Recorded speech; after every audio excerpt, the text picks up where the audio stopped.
हमारा नगर निगम के साथ सहयोग रहता है कि हम उस पर फ्लैश करते हैं रोड सेफ्टी के मैसेजेस। सड़क सुरक्षा को लेकर प्रदेश सरकार उपाय करने पर लगी हुई है। यही नहीं, संभागीय विभाग और ट्रैफिक विभाग भी सड़क सुरक्षा को लेकर मुस्तैदी से साथ में लगा हुआ। लेकिन देखा जाए सड़कों पर दौड़ते हुए बाइक में लगाकर जो रेहड़े हैं, जो ओवरलोडिंग रूप से चलते हैं, जिनके पास किसी तरह का कोई रजिस्ट्रेशन भी नहीं होता या ड्राइविंग लाइसेंस उनके पास नहीं होता, एक वो व्यक्ति जो है रेहड़ा दौड़ा रहा है जिसको जो है किसी भी तरह का ज्ञान नहीं होता, या अंडर एज में जो बच्चे बाइक्स या ई बाइक चला रहे हैं उनको लेकर भी जो है सड़क पर जो है असुरक्षा का माहौल बना रहता है। और स्पीड का या हेलमेट नहीं होता तो भी जो है असुरक्षा का माहौल बना रहता है। लेकिन देखा जाए साथ साथ ई रिक्शा की बढ़ती संख्या भी है सड़क को असुरक्षित कर देती है। त्योहारों का सीजन है, हर लोग जो है सड़कों पे आ रहा है, बाजारों में आ रहा है, बातचीत करेंगे, चर्चा करेंगे।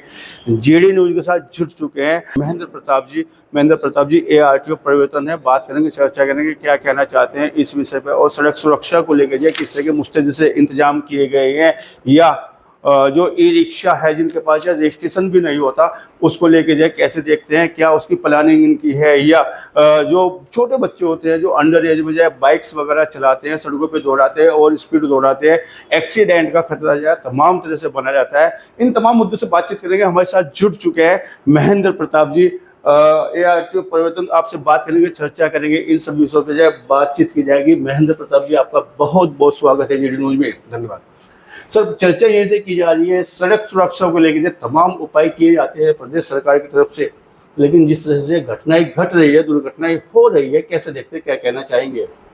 प्रदेश सरकार और भारत सरकार दोनों सड़क सुरक्षा के मुद्दे पे बहुत गंभीर है और हमारी इस पे लगातार प्रयास रहता है कि दुर्घटनाओं को हम कम से कम किया जा सके। और यहाँ पे आपको बताते हुए मुझे थोड़ा सा हर्ष भी हो रहा है कि इस वर्ष जनपद सहारनपुर उन चुनिंदा जनपदों में है जहाँ पिछले साल से दुर्घटनाएं जरूर बढ़ी है, लेकिन कैजुअलिटी के मामले में हम डबल डिजिट में से कम, मतलब हमारा -15% हुआ है पिछले साल की तुलना में। और डेथ हमारे यहाँ कम हुई है, जिसको हम एक अपने लिए मनोबल बढ़ाने वाली चीज देख रहे हैं कि दुर्घटनाओं के होने के बावजूद हमने कैजुअलिटीज को कम कराया है, कम किया है अपने प्रयासों से। और आपका भी उसमें सहयोग रहा है, हमारे मीडिया के साथियों का। जो हमारा संदेश है सड़क सुरक्षा का, जो घर घर तक पहुंचाने का, वो आप लोगों के माध्यम से हम ज्यादा बेहतर कर पा रहे हैं। जैसा कि इस साल हम लोगों ने 2 सड़क सुरक्षा पखवाड़े आयोजित किए, 1 अप्रैल मई के बीच और एक अभी हाल ही में 2 अक्टूबर से 16 अक्टूबर जिसका मैं क्या समझ पा रहा हूँ, बैनर भी लगा हुआ है, बैनर भी लगा हुआ है। इसके अलावा हमारी स्टैंडीज है और केवल जो आप नगर निगम के आपके वो है जो वीडियो टीवीज लगे हुए हैं सड़क पे, उस पे भी हमारा नगर निगम के साथ सहयोग रहता है कि हम उस पे फ्लैश करते हैं रोड सेफ्टी के मैसेजेस। और पहली बार हुआ है जनपद में 5 स्कूलों से बढ़कर करीब 50 स्कूलों में रोड सेफ्टी क्लब का गठन इसी साल हुआ है, जहां रोड सेफ्टी की एक्टिविटीज लगातार स्टूडेंट्स के माध्यम से हो रही है। और हमारा प्रयास है कि चूंकि वो बच्चे स्कूल में गाड़ी चला के नहीं आते हैं, लेकिन उनके पेरेंट्स, उनके घर के लोग, उनके रिश्तेदार, उनके बड़े भाई बहन वाहनों को संचालन करते हैं, तो अपने छोटे भाई बहन या बच्चों के माध्यम से जब वो संदेश उनके घर पे जाता है तो वो ज्यादा बेहतर संदेश होता है। भावनात्मक संदेश होने के कारण उसमें ज्यादा प्रभावी होता है, क्योंकि कानून का डर अपनी जगह ठीक है, लेकिन भारत चूंकि एक संवेदनशील देश है तो हमारे भावनात्मक संदेश देने का माध्यम रहता है। जी आपने जब बात की है स्कूल कॉलेज छोटे बच्चों की बात की है, अंडर एज में देखा जाता है कई बार छोटे बच्चे उस लायक भी नहीं होते, उनके पास DL भी नहीं होते, ड्राइविंग लाइसेंस भी नहीं होते, सड़कों पे दौड़ लगाते हैं, सड़कों पे आ जाते हैं, असुरक्षित माहौल पैदा करते हैं। और कई बार देखने में आता है कि जब वो लहर भी समझ पा रहे हैं मेरी बात को, मैं बिल्कुल समझ पा रहा हूं। समस्या हमारे जनपद में अपितु है, इसको लेके हमने और यातायात पुलिस ने लगातार अभियान चलाए हैं। इनफैक्ट शहर के तमाम विद्यालयों में जब हम लोगों ने विजिट की तो ये हुआ कि बच्चे वहां पे वाहन लेके आते हैं, तो स्कूल प्रबंधन से वार्ता की गई, इस विषय में उनको निर्देश दिए गए, तो स्कूलों में गाड़ियों की एंट्री प्रतिबंधित हो गई, वहां पे बच्चों को तत्पश्चात फिर ये देखा गया कि अगल बगल की जो दुकानें हैं वहां पे गाड़ियां खड़ी होने लगी। और उसके बाद जब दुकानों पे हम लोगों ने सख्ती की तो आलम ये था कि उसके आसपास के जो मकान है उनमें, और मैं अच्छी तरह आपको यह बता दूं कि ये जुलाई महीने की घटना है कि पाइनवुड स्कूल के पास एक मकान में करीब 28 गाड़ियां खड़ी थी, जिसको मैंने फिर ट्रैफिक इंस्पेक्टर को बुला के उन सारी गाड़ियों को क्रेन से उठवा के चुनेटी चौकी पर रखवाई और उनके पेरेंट्स से लिखित माफी मंगवाने के बाद कि भविष्य में अपने बच्चों को वाहन नहीं देंगे। तब मैंने उन गाड़ियों को वापस कराया। अभी तो इस पे केस पंजीकृत कराने का भी अभियोग है, लेकिन चूंकि एक मानवीय दृष्टि से कि वो उन बच्चों की पढ़ाई और उनके पेरेंट्स का कहीं ना कहीं रिश्ता और सारी चीजें प्रभावित होती है, तो चेतावनी देकर हमने छोड़ दी। लेकिन इनसे भी अपील है, पेरेंट्स से हम लगातार अपील करते हैं कि अपने बच्चों को जब तक वो इस आयु के ना हो जाए कि वाहन चला पाए, उनकी उतनी मैच्योरिटी ना आ जाए कि उनके हाथों में वाहन ना दे। कानून के साथ साथ ये कहीं ना कहीं एक सामाजिक समस्या भी है, लीगल के साथ ये सोशल इशू भी है। इस पे आज ग्लोबल दर्पण के माध्यम से मैं पुनः अपील जनपद के अपने अभिभावकों से, अपने मित्रों से करना चाहूंगा कि अपने छोटे भाई बहन, अपने बच्चों को जिनकी आयु नहीं है वाहन चलाने की, उनको वाहन चलाने की अनुमति कतई ना दें। घर की चाबी उनसे दूर रखें गाड़ी की, क्योंकि ये देखा गया है कि कई बार वो बच्चे, नए युवक के बच्चे, जो उनकी ऊर्जा लगनी चाहिए पढ़ाई खेलकूद में, वो कहीं ना कहीं रैश ड्राइविंग को, जैसा भी आपने जिक्र भी किया कि लहरा के गाड़ी चलाना, ये हमारे और आप सबके लिए खतरा भी है और उनके भविष्य के लिए बहुत बड़ा खतरा है। ये 17 से 27 की उम्र के बच्चे ज्यादा इस तरह के करते हैं। अभी एक वीडियो वायरल हुई थी, कोट रोड दिल्ली रोड की वीडियो थी सर, वो कुछ गाड़ियां ले रहे थे, 4 व्हीलर ले रहे थे, रात का समय था, हुड़दंग के साथ वो आ रहे थे। कहने के हम लोगों की, आप लोगों की समाज में जागरूक लोगों की जिम्मेदारी बन जाती है कि कोई दुर्घटना न घटे, समय रहते उस पर कमांड किया जाए, समय रहते उस पर नजर उस पर रहें। यही प्रयास है ऐसे सोसाइटी कि हमको इवॉल्व होना है, हमको सिविलाइज्ड होना है। आर्थिक उन्नति तरक्की देश में हो रही है, उसके साथ हमको कहीं ना कहीं सामाजिक और बौद्धिक उन्नति का भी यहाँ पे परिचय देना होगा। अच्छी गाड़ियाँ आ गई हैं, पावर वाली गाड़ियाँ आ गई हैं, इलेक्ट्रॉनिक्स गाड़ियाँ आ गई हैं, जिनको कहीं ना कहीं कि लोगों को घरों में समृद्धता आई है, तो गाड़ियाँ भी आएंगी, लेकिन उनके साथ वो कहते हैं पावर कम्स विद रिस्पॉन्सिबिलिटी। तो ये कहीं ना कहीं हम और ट्रैफिक पुलिस इस पे काम करते हैं। विद्यालयों के इर्द गिर्द भी चेकिंग कई बार कराई गई है और उनके चालान भी हुए हैं। और अंडर एज बच्चों, चूंकि इनके पहले एक प्रोविजन था कि 16 साल के बच्चों का लाइसेंस बन जाता था 50 सीसी की गियर तक की गाड़ी का, परंतु ये देखा गया कि 50 सीसी की कोई गाड़ी मार्केट में नहीं आ रही, कोई निर्माता नहीं आ रही। तो विभाग ने फिर इस चीज को दूर करते हुए अब सारे लाइसेंस 18 की आयु के बाद ही बन रहे हैं। तो लाइसेंस 18 की आयु के बाद ही बन रहे हैं। और एक अच्छी बात यह है कि हमारे उत्तर प्रदेश में लाइसेंस बनाने की प्रक्रिया पूरी तरीके से ऑनलाइन हो गई है। लर्निंग लाइसेंस आप आधार के माध्यम से फेसलेस मोड में अप्लाई करेंगे और आप घर बैठे टेस्ट दे पाएंगे, और उसके लिए आपको कार्यालय आने की आवश्यकता नहीं है। अभी तो परमानेंट ड्राइविंग टेस्टिंग ट्रैक के लिए, चूंकि जिन जनपदों में ऑटोमेटिक ट्रैक का निर्माण हो चुका है, वहाँ पे तो ऑटोमेटिक टेस्टिंग ट्रैक के थ्रू कंप्यूटराइज रिपोर्ट आती है, वहाँ पे उसके माध्यम से टेस्ट लिए जाते हैं। हम बहुत जल्दी उम्मीद करते हैं कि सहारनपुर आने वाले समय में, सहारनपुर में भी ऐसी व्यवस्थाएं शासन के द्वारा या हमारे प्राइवेट पार्टनरशिप के जो गवर्नमेंट टेंडर इनवाइट करती है उनके माध्यम से ऐसी व्यवस्था होगी, जहां हम यहाँ पे भी मैनुअल की जगह ऑटोमेटिक टेस्टिंग ट्रैक लेकर लाइसेंस जारी कर सकें। जी, बहुत बेहतर आपने जानकारी दी है कि सहारनपुर में नई ट्रैक से हम अच्छे से लाइसेंस उनको टेस्ट कर सकें उनको। लेकिन सर एक बात आ रही है कि कहीं पर देखने में बात है, जो ओवरलोडिंग में जो चलते हैं माल भाग, हमारे पास गाड़ियाँ होती हैं, मैं बात कर रहा हूँ इवन जो खनन जैसी चीज़ों में चलती हैं, उनके साथ में ड्राइवर के साथ में क्लीनर होता है, उसको बोलते हैं कि कंडक्टर जिसको हम बोलेंगे, सफाई कर्मी उसको बोलेंगे, उसको हाथ में गाड़ी थमा दी जाती है, उसको पता नहीं, वो नशे में, नींद में वो ज़्यादा रहते हैं, कहीं पर संभावनाएं बढ़ जाती हैं ऐसे बड़े वाहनों से उन छोटे वाहनों को, और वो दौड़ाते हैं। सर मैं खुद भी इसका शिकार हुआ हूँ पिछले हफ्ते। बिल्कुल ऐसी समस्या है। आपकी निगाह वहां तक जाए? हमारी निगाहें वहां तक है। हम लगातार ऐसे तमाम जो क्लीनर उनके हाथों में दी गाड़ियां पाई हैं, तो हम उनका विदाउट डीएल में चालान भी किए हैं, और उनके साथ जो ड्राइवर दूसरे बैठे जिस पर डीएल रहा, उनकी हमने लाइसेंस सस्पेंशन की भी कहीं सिफारिशें की हैं कि जिन अथॉरिटीज ने उनके लाइसेंस जारी किए। इसी साल मैंने 100 से ज्यादा लाइसेंस सस्पेंड कराए हैं, और करीब 200 गाड़ियां ऐसी हैं जिनके मैंने परमिट के विरुद्ध कार्रवाई के लिए परमिट जारी करने अथॉरिटियों को पत्राचार किया है कि ऐसे वाहन जो लगातार अपराध को रिपीट कर रहे हैं, अगर पहली बार है तो नहीं, लेकिन अगर 3 बार से ज्यादा वो अपराध को कर रहे हैं, तो मैंने जो उनकी लाइसेंसिंग अथॉरिटी, उनकी registering authority, being an enforcement authority, मैंने उनको इन्फॉर्म कर देते हुए इस चीज का पुरजोर संस्तुति की है, इनके लाइसेंस सस्पेंड किए जाए, इनकी आरसी सस्पेंड की जाए, इनका परमिट सस्पेंड किया जाए। और जनपद सहारनपुर में मैंने इस चीज को इंश्योर किया है कि जो स्थानीय चालक है जिस प्रकार की गलतियां करते हैं या इनके लाइसेंस दूसरी अथॉरिटीज हमको भेजती है, उनके विरुद्ध नियमानुसार कार्रवाई हमने कराई है। महेंद्र प्रताप जी, देखा जाए तो अभी दीपावली का सीजन आ रहा है, दीपावली के सीजन में उससे पहले लोग अपने घर पे वाहन लाते हैं, ऑटोमोबाइल, मतलब ये देखा जाए कि एक टारगेट जिस, और सोशल मीडिया खोलेंगे तो हर दूसरा आएगा कि सीधा सीधा आप आइएगा वाहन ले जाइएगा, तमाम तरह की फैसिलिटी दी जा रही है। मेरे कहने का मतलब ये है कि आपके पास ऑटोमोबाइल्स बढ़ गए हैं, आपके पास गाड़ियां बढ़ गई हैं, आपके पास 2 व्हीलर 4 व्हीलर बढ़ गए हैं, लेकिन नहीं बढ़ी सड़कें। सड़कें नहीं है, सड़कों का साइज अभी भी वही है। अगर हम बात करें तो ऐसे में जैसे दुर्घटनाओं का बहुत ज़्यादा बढ़ जाता है, जब हमारी जो भीड़ का हिस्सा बन जाते हैं हम लोग। क्या कहना चाहेंगे? देखिए, देश आर्थिक तरक्की कर रहा है तो कहीं ना कहीं गाड़ियों की संख्या बढ़ रही है, लेकिन वही गाड़ियों बढ़ने कई का गुना में मल्टीप्लाई हो रही है। आपका सवाल ये बहुत ही वाजिब है कि इनकी पार्किंग के लिए, इनके समुचित प्रबंधन के लिए जगह की कमी है।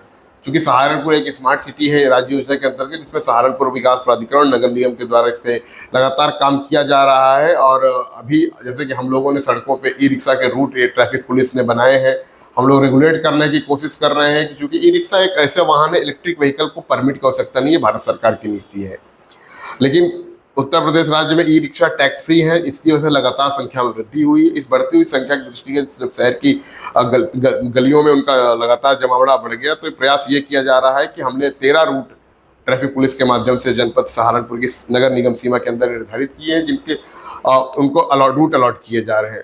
तमाम उनमें ऐसी गाड़ियां हैं जिनके प्रपत्र पूरे नहीं है, इनके विरुद्ध दंडात्मक कार्रवाई भी की जा रही है। पिछले 6 महीने में 850 ई रिक्शा के विरुद्ध परिवहन विभाग ने और करीब 2000 ई रिक्शा विरुद्ध पुलिस के द्वारा भी कार्रवाई की गई, जिनकी फिटनेस और वो सारी चीज़ें नहीं है। प्रयास हमारा यही है कि लोगों को यातायात में किसी प्रकार की समस्या ना हो, लेकिन लोगों को अपनी समझ का भी परिचय देना पड़ेगा कि यदि वो मार्केट जा रहे हैं और जो पार्किंग के स्पॉट्स डेवलप किए जा रहे हैं, अपनी गाड़ियाँ वहाँ खड़ी करें और 100, 50, 200, 300 मीटर कहीं ना कहीं पैदल चल के अपने सामान को ले, क्योंकि हर दुकान के बाहर गाड़ी रखने की जगह नहीं है। कहीं ना कहीं बिहेवियरल चेंज की भी आवश्यकता है हमारे। सड़कों को साइज भी बढ़ा है ना, सड़कें भी। सड़क देखिए, शहर पुराना है जी, नहीं मैं रोड की बात कर रहा हूँ। तो रोड जब शहर पुराना है तो रोड्स की भी उनकी साइज पुराना है। गाड़ियां जो आज बड़ी गाड़ियां आ गई, उनके हिसाब से सड़कें तब नहीं डेवलप की गई थी। दो चीजें होती है, ग्रीन फील्ड होता है, ब्राउन फील्ड होता है। ग्रीन फील्ड में जब कोई नई आवासीय कॉलोनी या नया शहर बसाते हैं तो आप आज के हिसाब से, जरूरतों के हिसाब से उसको डिजाइन करते हैं और उसमें हर एक मॉडर्न सुविधा, उतनी चौड़ी सड़कें और पार्किंग और इवेंट, ओपन एयर, सब चीज देने का प्रयास रहता है। लेकिन जो चीज ब्राउन फील्ड है, जो पहले से बन गई, जिसके हमको रेट्रोफिटिंग के मानकों को पालन करते हुए नगर निगम या जो प्राधिकरण है उनके माध्यम से वहां पे जो बेहतरी के कार्य किए जा सकते हैं वो कराए भी जा रहे हैं। हमारी स्टेट गवर्नमेंट और भारत सरकार दोनों इस चीज को लेके बहुत ही पॉजिटिव है और लगातार इस पे काम हो रहा है। चूंकि एक अभी आपने जिक्र किया, दिवाली का सीजन है, ऑटोमोबाइल्स का लगातार अखबारों में भी और लगे पड़ी है सर। हाँ, लेकिन लोगों को भी अपनी पार्किंग स्पेस सुरक्षित करके एक अच्छा मकान बनाते हैं, लेकिन प्रयास उनको ये करना चाहिए कम से कम अपनी 1 या 2 गाड़ियां जो रख रहे हैं उसकी पार्किंग की जगह संरक्षित करते हुए तब निर्माण कराएं और गाड़ियां शहर के जो सड़कों पे उन पे ना खड़ी करें। सड़कें जो है आम लोगों को चलने के लिए, हमारी आपकी गाड़ी खड़ी करने के लिए नहीं है। सर आपने एक बात कही है कि ई रिक्शाओं पे जो है रजिस्ट्रेशन होना अनिवार्य नहीं है, प्रदेश और जो है केंद्र सरकार की इस तरह की नहीं, रजिस्ट्रेशन अनिवार्य है, इनके पे परमिट नहीं है। जब परमिट की अनिवार्यता नहीं है, परमिट की अनिवार्यता किसी इलेक्ट्रिक व्हीकल पे नहीं है। सर देखने में कई बार आता है ई रिक्शा के पास जब रजिस्ट्रेशन भी नहीं होता, बहुत सारे भी नहीं है। शुरू में 2016 के करीब जब ई रिक्शा आना शुरू हुए, तब उस समय एक बड़ी असमंजस की स्थिति थी कि इनको पंजीयन होना है कि नहीं होना। तो शुरुआती दौर में चूंकि पंजीयन के लेकिन ऑलमोस्ट 99% ऐसे ई रिक्शा फेज आउट हो चुके हैं शहर की सीमा में, क्योंकि कारण ये रजिस्ट्रेशन इसलिए भी करा रहे हैं कि अब जब उनपे टैक्स ही नहीं है, सरकार ने टैक्स फ्री कर दिया, तो रजिस्ट्रेशन का बहुत ही मामूली शुल्क सरकार 600 रुपए में रजिस्ट्रेशन करके उनको रजिस्ट्रेशन दे रही है। इसलिए वो बहुत ही पुराने जर्जर स्थिति के 2-4 ही ई रिक्शा बचे हैं। 2-4 नहीं, शहर में घूमूंगा तो बहुत नहीं, वो कारण है भीड़ का हिस्सा कई बार असुरक्षित होते हैं। असुरक्षित क्या, उनमें कई लोगों ने नंबर उनपे होंगे और नंबर प्लेट उन्होंने गिर गई होगी, टूट गई होगी, नहीं, क्योंकि जब टैक्स ही आप पे नहीं लग रहा है तो क्या कारण है कि आप उसका पंजीयन नहीं कराएंगे। मूल जब देता पंजीयन ना कराने का तब कारण था कि भाई उनका टैक्स ड्यू हो जाएगा। जब आज की तारीख में आप टैक्स फ्री में एग्जेम्प्टेड है हमारी ई व्हीकल स्टेट गवर्नमेंट की पॉलिसी के अंदर, तो मुझे नहीं लगता कोई कारण कि कोई, हाँ ये जरूर हो सकता है कि वो अपनी नंबर प्लेट प्रदर्शित नहीं कर रहे हैं, और नंबर प्लेट नहीं प्रदर्शित करने वालों का भी एक बार का चालान 5000 का होता है। ऐसे भी करीब 750 के ऊपर चालान इसी वित्तीय वर्ष में ई रिक्शा के किए गए हैं। इसमें दिक्कत ये आ रही कि जो HSRP नंबर प्लेट है, जो कई पुराने ई रिक्शा के मैन्युफैक्चरर हैं जो अभी रिक्शा नहीं बना रहे हैं, क्योंकि उनका मैन्युफैक्चर एग्जिस्ट नहीं कर रहा है, इसलिए उनकी नई नंबर प्लेट HSRP बनने में दिक्कत आ रही है, जिस वजह से ये दिक्कत कई वाहनों में आपको लग रहा होगा कि उनका रजिस्ट्रेशन नहीं है। क्योंकि शहर और जनपद में 12,000 से करीब ई रिक्शा पंजीकृत है और जो इनकी संख्या है वो भी मोटा मोटी इन्हीं के आसपास है। वो शुरुआती दिनों में समस्या थी जब 2015-16 के आसपास, क्योंकि 2017 के बाद से इसका रेगुलेशन बहुत आसान हो गया, टैक्स फ्री दर लगातार हो गया कोविड काल के दौरान से, तो इस प्रकार की समस्या का नए ई रिक्शा टोटली रजिस्ट्रेशन होके ही मार्केट में है। चलिए, हम मानते हैं कि जो है प्रशासन की निगाह उन पर है और जो है रूट को लेके भी या उनके रजिस्ट्रेशन को लेके भी आप जो है सजग हैं, इस बात को हम भी जो है आपके साथ में जोड़ कर अपना चलते हैं। लेकिन बात की जाए जो है बाइक के साथ में जोड़ दिया जाता है रेड़ा और 15-15 कुंटल आपके जो ट्रांसपोर्ट नगर में तमाम बाइक्स जो है बाजार से निकलती है और धड़ल्ले से चलती है, रियल नहीं होता, इंडिकेटर नहीं होता, उनके पास रजिस्ट्रेशन नहीं होता, किस तरह की फिटनेस नहीं होता, फिर भी दौड़ रही है पूरे प्रदेश में। सहारनपुर में तो उधम मचा पड़ा है सर इस चीज़ को लेकर। इस चीज़ को लेके मैं लगातार ट्रांसपोर्ट एसोसिएशन के माध्यम से इस कक्ष में जहाँ बैठे इस पर कई बार वार्ता की जा चुकी, उनके यहाँ जाके भी हमने काउंसलिंग की। एक समस्या व्यापार यूनियन के साथ भी हमने इस चीज़ को डिस्कस किया है कि जो बाजार में माल पहुँचता है उनका ही माल होता है। हमारा प्रयास ये है कि ई कार्ड, जैसे ई रिक्शा आपका टैक्स फ्री है, वैसे ई कार्ड जो माल ढोने वाले इलेक्ट्रॉनिक व्हीकल हैं वो भी टैक्स फ्री हैं। हमारा ये प्रयास है और पुनः आपके माध्यम से आपके चैनल के जो जितने भी दर्शक हैं उनसे अनुरोध है कि ई कार्ड से अपने माल की ढुलाई करें। कई बार इनके गाड़ियों को खड़ी कराया गया है चौकी थानों में, कारण क्या है, उन पर कार्रवाई नहीं हो पाती। कारण है कि उन पे चूंकि किसी प्रकार का नंबर अंकित नहीं होता है और मोटर व्हीकल की किसी पर्टिकुलर गाड़ी जिस पर व्हीकल नंबर है या चेसिस नंबर उसी पे होगी। और वो एक ऐसा वर्ग है, मैं इस बात को एक्सेप्ट करूंगा, ऐसा वर्ग है कि जो बहुत ही जिसे कहते हैं हैंड टू माउथ वर्ग है। सर मैं भी उसके साथ में खड़ा हूं। वो होता है। तो मेरी अपील उन लोगों से है जो सक्षम है, जिनसे अपना माल ढुलवाते हैं, कि उनके इस चीज को प्रतिबंधित कराते हुए इसमें हमारा सहयोग करें और ई कार्ड खरीदे और गवर्नमेंट भी उसको प्रमोट करे। ई कार्ड पे किसी प्रकार का टैक्स नहीं है। सर दुर्घटनाओं का बड़ा कारण बनते हैं कि 15 कुंटल वजन लेके अधिक हो रही है, तो ऐसे में प्रशासन मूक बना है। प्रशासन मूक नहीं है, हम लोग चूंकि वही एक चर्चा जो अभी आपसे मैंने कभी सुना नहीं है कि किसी के खिलाफ कार्रवाई की गई। नहीं, कार्रवाई यहाँ पे ई रिक्शा आपके बाइक्स जो रेड़े होते हैं बाइक्स उनको बंद भी किया गया, उनको कटवाया भी गया। लेकिन समस्या वहीं पे कहीं ना कहीं वही बहुत ज्यादा कानून से ज्यादा ना चल के, चूंकि हम एक ऐसे देश में रह रहे हैं जब बहुत से विभिन्न आर्थिक सामाजिक परिस्थितियां हैं। सर बात हो रही है दुर्घटनाओं की, सड़क दुर्घटनाओं को लेके एक बड़ा कारण बनते हैं सर। नहीं, बड़ा कारण ये चूंकि सहारनपुर में इस तरीके से बहुत लिमिटेड क्षेत्र में, जैसे आपने बताया ना, कि इनको ट्रांसपोर्टर्स को अभी 3-4 दिन पहले ही बैठक करके इस बात के लिए कहा गया है कि नया सीजन आ रहा है, त्योहार का सीजन है और आपको ऑटोमोबाइल कंपनियां छूट भी दे रही हैं गाड़ियों में, तो क्यों ना इस मौके का प्रयोग करते हुए और उन वाहन चालकों का आप ई कार्ड खरीद के दीजिए, उनके माध्यम से माल की ढुलाई कराइए और इस तरह की चीज़ों को। क्योंकि सहारनपुर एक प्रगतिशील शहर है, सहारनपुर एक आर्थिक रूप से प्रगतिशील शहर है। मेरी आपके चैनल के माध्यम से पुनः ट्रांसपोर्टर से और व्यापारियों से अनुरोध रहेगा कि अपने जो माल की ढुलाई के लिए वो इस तरह के वाहनों का प्रयोग ना करते हुए ई कार्ड या ऐसे अन गुड्स व्हीकल है जो 3 पहिए वाले जो रजिस्टर्ड है उनका प्रयोग करें और सहारनपुर को की जो दाग लगा हुआ है इसको हटाने में हमारी मदद करें। सर संदेश क्या देना चाहेंगे इस समय पे जब त्योहार आ रहे हैं? आप एक संदेश यही है कि त्योहार का सीजन है, सड़कों पे लोगों की संख्या बढ़ेगी, त्योहार का अपना आनंद है, अपना उत्सव है। लेकिन अपील है जन जन से कि अपने को सुरक्षित रखते हुए, दूसरों को सुरक्षित रखते हुए सुरक्षित ड्राइविंग करें और कतई मदिरा पान करके वाहन का संचालन करें। क्योंकि ये त्यौहार कहीं ना कहीं इस मामले में दिवाली के त्यौहार वगैरह के समय ऐसी घटनाएं बढ़ जाती है, तो परिवहन विभाग, ट्रैफिक पुलिस लगातार सड़कों पे है और सड़कों पे ही आने वाले समय में हम लोग रहेंगे। अपने ब्रेथ एनालाइजर और ये सारी चीज़ें हम लोगों के लेके और इंटरसेप्टर को लेकर। तो अपील है कि ट्रैफिक संचालन में शहर का सहयोग करें। आप बाजार सामान खरीदने जाते हैं तो सुरक्षित जगहों पे अपनी गाड़ियों को पार्क करें और थोड़ा पैदल चल के भी बाजार का लुत्फ लें, अपना सामान खरीदें और पर्यावरण को भी संरक्षित रखें। अपनी गाड़ियों की फिटनेस और मेंटेनेंस जरूर कराएं। जिस प्रकार अपने आप हेल्थ का चेकअप कराते हैं उसी प्रकार से अपनी गाड़ियों का रेगुलर चेकअप कराते रहें कि गाड़ी का ब्रेक है, गाड़ी का क्लच है, गाड़ी के दूसरे पार्ट्स हैं वो सही काम कर रहे हैं। क्योंकि जब कोई भी बात होती है तो गाड़ी की फिटनेस का भी एक बहुत बड़ा इशू आता है। सर एक बात हमारी रह गई, सवाल बहुत महत्वपूर्ण है सर। जो कुछ रूट देखने में आते हैं कि जो वहाँ पे डग्गा मार अभी भी चल रहे हैं, न केवल चल रहे हैं, क्षमता से अधिक उनको भरा जाता है। और इवन मैं बात करता हूँ कुछ स्कूल कॉलेजों की जहाँ पे जो है गैस या ऐसे व्हीकलों को बच्चों ढोने में लगाया जाता है और बच्चे ना होते उसमें जो है बच्चे भूस की तरह डाल दिए जाते हैं। क्या प्रशासन की निगाह ऐसी जगह पे नहीं जाती? प्रशासन की निगाह बिल्कुल सब जगहों पे है। और डग्गा मार जो आपने एक शब्द इस्तेमाल किया, ये बहुत पुराना शब्द है जिसकी आज की तारीख इस्तेमाल अभी भी हो रहा है। नहीं, मैं बता रहा हूँ कि डग्गा मार शब्द की जो परिभाषा है वो कहीं डिफाइंड नहीं है। आप सहारनपुर शहर में 98% में दावे के साथ कह सकता हूँ गाड़ियां जिनके सारे प्रपत्र पूरे हैं। हाँ, ये जरूर है कि कई बार लालच में आके या कतिपय परिस्थितियों में कि जहाँ पे साधन देर सवेर न उपलब्ध होने के चक्कर में वाहन चालक 2 4 5 सवारियों को लटकाते हैं, जिनके खिलाफ हमने लगातार इस साल 1000 से ज्यादा ऐसी गाड़ियों को चालान किया है, उनके परमिट के विरुद्ध कार्रवाई की है। लेकिन डग्गा मार शब्द जो है वो पहले बहुत चलता था जब गाड़ियों के प्रपत्र नहीं होते थे। आज हमारी सरकार ने इतना आसान कर दिया है, हमारी 47 सेवाएं ऑनलाइन है जिसमें आप कार्यालय आने की आवश्यकता नहीं है। तो मुझे नहीं लगता कि कोई ऐसा, जब इलेक्ट्रॉनिक चालान हर जगह हो रहे हैं, चौराहों पे कैमरे लगे हैं, कि कोई अपने गाड़ी के प्रपत्र नहीं पूरे रखेगा।